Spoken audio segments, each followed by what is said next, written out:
दोस्तों ये है एलजी की semi automatic washing machine 6.8 KG की वॉशिंग मशीन है। ये इसको पूरी तरीके से अलग कर लिया है।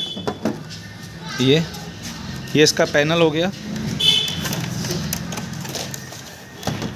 ये इसका वॉश टाइमर, ये वॉश टाइमर है।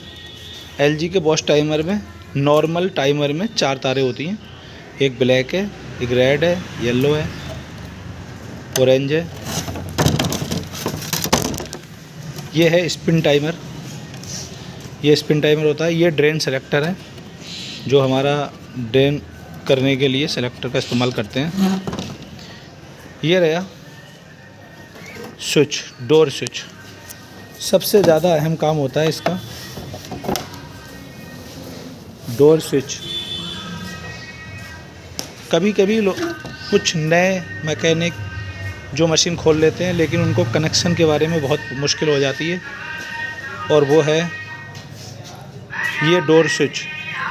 होता क्या है, जब स्पिन टाइमर को ऑन करते हैं, उसके बाद जब हम डोर को बंद करते हैं, तब ये मोटर स्टार्ट हो जाती है।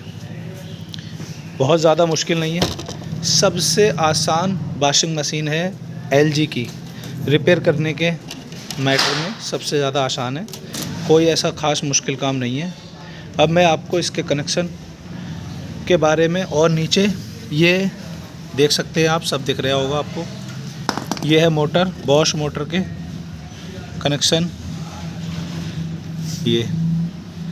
ये वाइट है, रेड है, येलो है। ज़्यादातर अगर कोई नया मैकेनिक है, कभी कभी परेशान हो जाता है कि मेन तार कौन सी है, क्या है। वैसे तो आजकल जो नई मोटर आ रही है, उस पर पूरा स्टिकर बन के आता है कि मेन कौन सी है। और अगर कोई वाइंड कराता है, तो वाइंड करने वाला उसमें गांठ लगा के दे देता है कि ये वाली मेन है। और सबसे आसान तरीका आज मैं आपको बताने वाला हूँ। अगर मशीन ओरिजिनल है तो उसमें सबसे आसान तरीका है, कैपेसिटर की वायर को मिला लो, रेड येलो, और ये रहा मोटर की वायर, ये रेड येलो। अब ये जो तीसरी वायर बची, ये वायर मेन है। ये मेन कॉमन वायर हो गई। सबसे आसान तरीका है ये। इससे अच्छा आसान तरीका नहीं है। अगर मशीन की वायरिंग ओरिजिनल है तो कैपेसिटर की वायर को पकड़ के मोटर की वायर की मेन वायर हम बहुत ही आसानी से पता लगा सकते हैं। बहुत ज़्यादा मुश्किल नहीं है। उसके बाद बाकी ये सब टाइमर हो गए। टाइमर की वायर हैं, पीछे से आई हैं।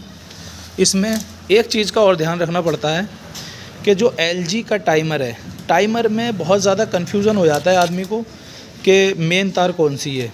मेन तार समझने के लिए सबसे तो ज़्यादा ज़रूरी ये है कि आप जब भी मशीन खोलो, जिस कंपनी की खोलो, उसकी मेन वायर को अपने दिमाग में पहले ही ध्यान रखना शुरू कर दो कि एलजी की मेन ये है, सैमसंग की ये है, वर्लपूल की है। ये बहुत ज़्यादा आसान तरीका है। अगर इस तरीके से भी आप सही से नहीं समझ पा रहे हो, तो सबसे आसान तरीका ये होता है कि अगर आजकल कुछ टाइमर ऐसा है ना कि दिखते नहीं है, लेकिन सबसे ज़्यादा आसान तरीका ये भी है कि आप टाइमर को ऑन कर दो। जब आप टाइमर को ऑन करोगे, जब टाइमर ऑन हो जाता है, तो एक वायर दूसरी वायर से कनेक्ट हो जाती है। एक देख पा रहे होंगे, अगर मोबाइल में नहीं देख रहे हैं तो मैं आपको समझा दूं। जब आप बारीकी से टाइमर को लेके देखेंगे, तो एक वायर, यानी कि जैसे ब्लैक है, एलजी में ब्लैक वाली मेन होती है। जब ब्लैक वाली वायर जब इससे जाएगी, तो उसके बाद दूसरी वायर उससे कनेक्ट होके सप्लाई आ जाएगी। वो होगा क्या, कभी इस पे येलो वाली पे आ जाएगी, कभी रेड वाली पे सप्लाई आ जाएगी। तभी कभी हमारी मोटर लेफ़्ट चलेगी तो कभी मोटर राइट चलेगी। ये हो गया। दूसरा, स्पिन टाइमर। स्पिन टाइमर में ऐसा कोई ख़ास ज़रूरत नहीं होती है। इसमें 2 ही तारें होती हैं। इसमें चाहो तो इसको मेन बना सकते हो, चाहो तो इसको मेन बना सकते हो।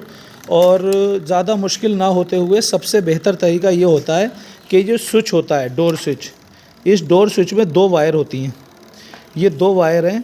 इसमें सबसे आसान तरीका क्या है कि एक डोर स्विच की वायर को मेन वायर्स के साथ जोड़ दिया जाए।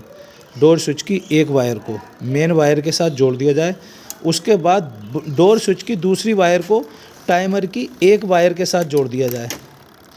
मेन स्विच की दूसरी वायर को टाइमर की एक वायर के साथ जोड़ दिया जाए। अब हुआ क्या, डोर स्विच की एक वायर मेन वायर के साथ जुड़ गई, दूसरी वाली वायर आपकी आई और आने के बाद ये स्पिन वाले टाइमर के साथ जुड़ गई। अब एक वायर जो आपकी लास्ट बची ये जाके सीधे कैपेसिटर और मोटर के साथ कनेक्ट हो जाएगी। जैसे ही आप टाइमर को ऑन करेंगे, ये टाइमर है, ये टाइमर हो गया, जैसे ही आप इस टाइमर को ऑन करेंगे ये आपकी स्पिन मोटर ऑन हो जाएगी। इसमें और ज़्यादा परेशान होने वाली कोई बात नहीं होती है। अभी मैं फुली कंप्लीट वायरिंग करके आपको और बारीकी से दिखाता हूँ। ये ऐसी इतनी बारीकी से मैं आपको वीडियो बना के दिखा रहा हूँ कि इस वायरिंग को सीखने के बाद कभी भी ज़िंदगी में सेमी ऑटोमेटिक वॉशिंग मशीन की वायरिंग आप कभी भी नहीं भूलोगे, इस बात का मैं दावा करता हूँ। देखिए दोस्तों, अब ये पूरी तरीके से वायरिंग बिल्कुल सेट करके लगा दी है। और एक चीज़ का और ध्यान रखा करो आप कि वायरिंग में थोड़ा सा सफाई का ध्यान ज़रूर रखना चाहिए।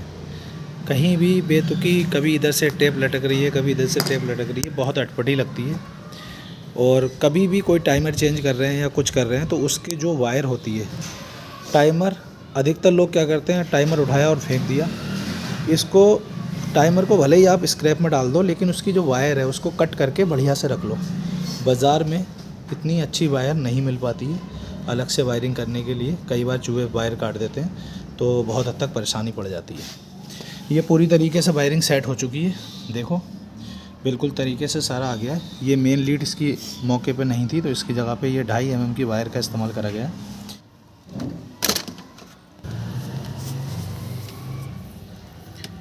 ये एक वायर स्पिन टाइमर की, एक वायर बॉश टाइमर की मेन, दोनों एक जगह कनेक्ट करके एक मेन लीड की वायर लेके उसके साथ जोड़ के टेप कर दिया। एक वायर का करंट दोनों टाइमर पे पहुंच गया। किसी भी चीज़ को ऑन होने के लिए न्यूट्रल और फेस दोनों चीज़ की ज़रूरत होती है। और एक वायर का करंट पहुंच चुका है। अब दूसरी वायर का करंट जब टाइमर ऑन होंगे तब आएगा। अब हम इसकी मेन वायर पकड़ते हैं। इसकी मेन वायर पकड़ो, ये वाली बॉश मोटर की, ये है बॉश मोटर की मेन वायर। ये पकड़ो, पकड़ ली, ये मेन वायर है बॉश मोटर की। इसको हमने मेन लीड के साथ कनेक्ट करना है। अभी हमारे पास स्पिन मोटर नहीं है, आपके पास जब हो तब आप स्पिन मोटर की भी मेन वायर इसी के साथ यहाँ जोड़नी है। एक इस मोटर की मेन वायर, एक उस मोटर की मेन वायर, और एक जो सबसे अहम चीज़ है, ऊपर जो वज़र बोलता है, वज़र हॉर्न, वो वज़र की वायर आदमी परेशान हो जाता है। एक वायर तो टाइमर से लग जाती है लेकिन दूसरी वायर कहाँ से आए, अगर चूहा काट गया परेशान हो जाता है। परेशान होने की ज़रूरत नहीं है। वज़र की एक वायर तो टाइमर से ही निकलती है, दूसरी वायर वहाँ से सीधी आएगी बज़र से जोड़ते हुए और आके मोटर की मेन वायर के साथ कनेक्ट हो जाएगी। ये बज़र की वायर है, ये ऊपर जा रही है, दिख रही होगी आपको। बज़र की मेन वायर, मेन लीड की एक वायर, एक मोटर की वायर, जब स्पिन मोटर होगी उसकी भी एक वायर आके इसके साथ जुड़ जाएगी।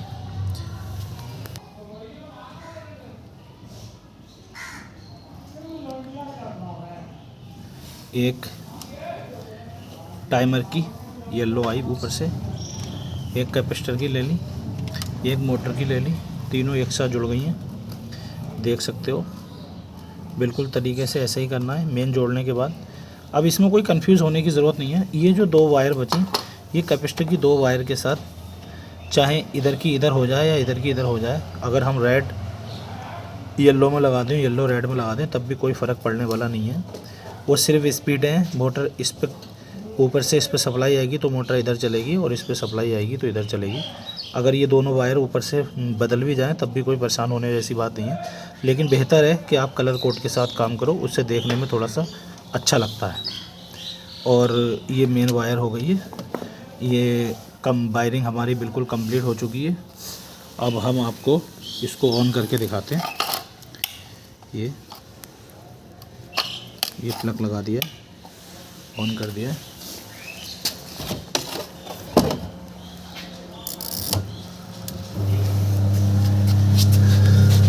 मोटर स्टार्ट हो गई है, ये देखिए बढ़िया से फर्स्ट क्लास चल रही है। अभी स्पिन मोटर हमारे पास है नहीं तो उसकी वायरिंग करके हम दिखाते। मैं मानता हूँ कि इतनी बारीकी से एक एक वायर अलग अलग बता दी, कोई ऐसी परेशान होने जैसी बात नहीं है। अब इसकी वायरिंग बहुत अच्छे से, आप कभी भी कहीं भी वायरिंग करोगे तो वीडियो देख के आपको वायरिंग आराम से कर सकते हो। और एक चीज़ का विशेष ध्यान रहे, आज के बाद जो भी टाइमर लगाओ उसकी वायर बहुत अच्छे से रखना, ताकि वो वायर आपको अगली वॉशिंग मशीन में कलर कोड मिलाने में काम आ सके। देख सकते हो पूरी वायरिंग एकदम तरीके से हो चुकी है, कोई ऐसी परेशान होने वाली बात नहीं है। हमने इस वॉशिंग मशीन को फुल क्लीन किया था, फुल एकदम बढ़िया से, देख सकते हो बिल्कुल एकदम चमक रही होगी वॉशिंग मशीन, बिल्कुल प्रॉपर तरीके से इसको एकदम नया जैसा साफ़ सुथरा करके इसकी रेडी फुल सर्विस करिए। कोई भी दिक्कत परेशानी पूरी वॉशिंग मशीन में नहीं होगी। अगर इस तरीके से आप बढ़िया से वॉशिंग मशीन सेट कर देते तो आपको कस्टमर पैसा भी अच्छा देगा और वॉशिंग मशीन देखने में खूबसूरत लगेगी और आगे जल्दी कमी भी नहीं आएगी। मेरी वीडियो से अगर आपको कुछ फ़ायदा मिले तो आप इस वीडियो को शेयर करें, ताकि इससे दूसरा भी कोई फ़ायदा उठा सके।